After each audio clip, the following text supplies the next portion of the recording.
Hi everybody, my name is Chris Burns. I am the artist and creator of Chikara Power of God, and welcome to part 2 of how to create covers for your comics and manga. As always, we will be using Clip Studio to perform digital editing on my traditional piece to show you how I come up with my covers for my manga using traditional markers and then translating it into digital media. As always, before working on any piece, I like to always tell my new artists and beginner people getting into manga to always do your research. Always check out different artists to see how they do their cover coloring, to see what style you like, see if you like it to be digital, like it to be traditional, what techniques you might want to use, whether using color pencils, markers, pastels, etc., etc. Just like in the previous video of part 1, most of my inspiration for my coloring comes from Kohei Horikoshi, the creator of My Hero Academia, and Masashi Kishimoto, the creator of Naruto. Growing up, I always thought that manga had to be traditional, so when I was getting into it for the first time, I was using a lot of markers and a lot of color pencils to color my work. But over time, I realized that there was digital elements that could be applied to traditional art to make your coloring look even better.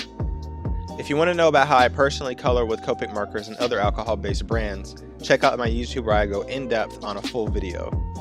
For now, here are some brands on the screen that I like to use personally for my markers and coloring. Obviously, Copic is the #1 brand in the industry standard, but there are some other amazing brands on the screen that you can purchase that are a little less expensive, but they also do really great work.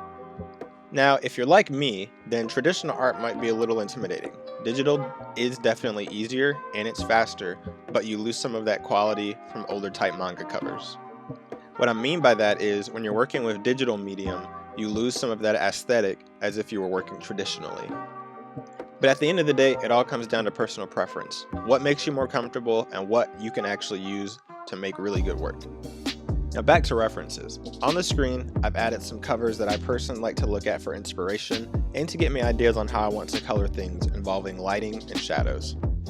Color theory also plays a big part in your illustrations, so make sure you know what colors go with what to produce the best results.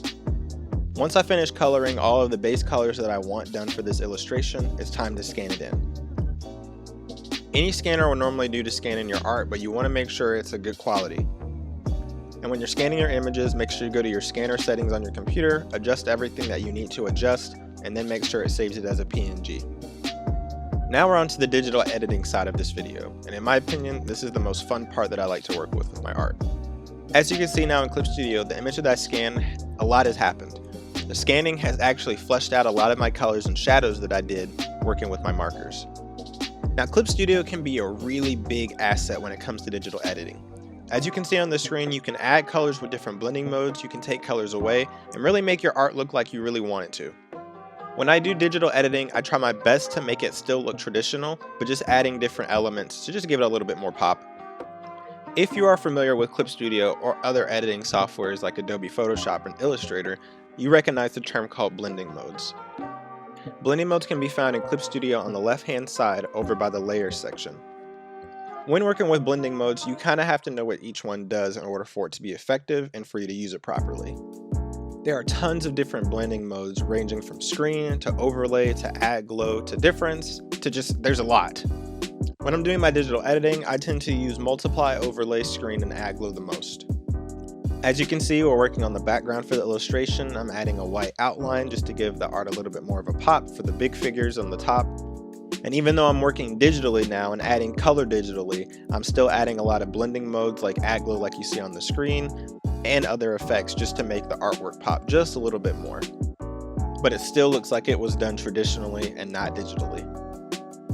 While working digitally in Clip Studio, I can add tons of effects to my characters for their powers, Kurisu's lightning and Bailey's glitch effect.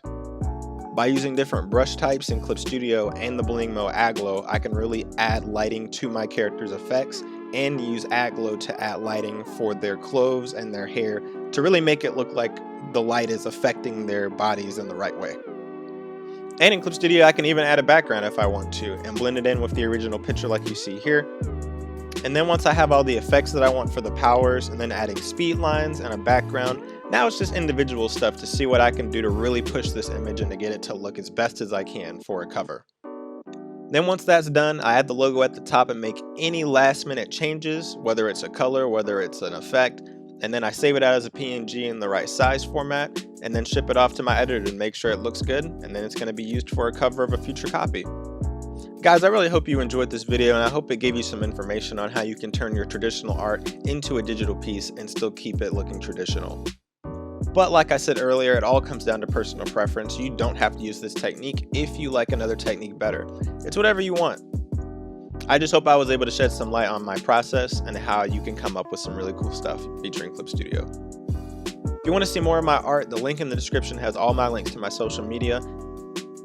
And if you're interested in my story and my manga, you can always search Chikara Power of God on Google. If you have any questions, comments, and concerns, feel free to message me on any of my social media platforms. I will try my best to get back to you, and who knows, maybe your question will end up in a future video. Anyway guys, make sure to like and subscribe and check out my stuff, and I will catch you guys for the next video. Thanks for watching!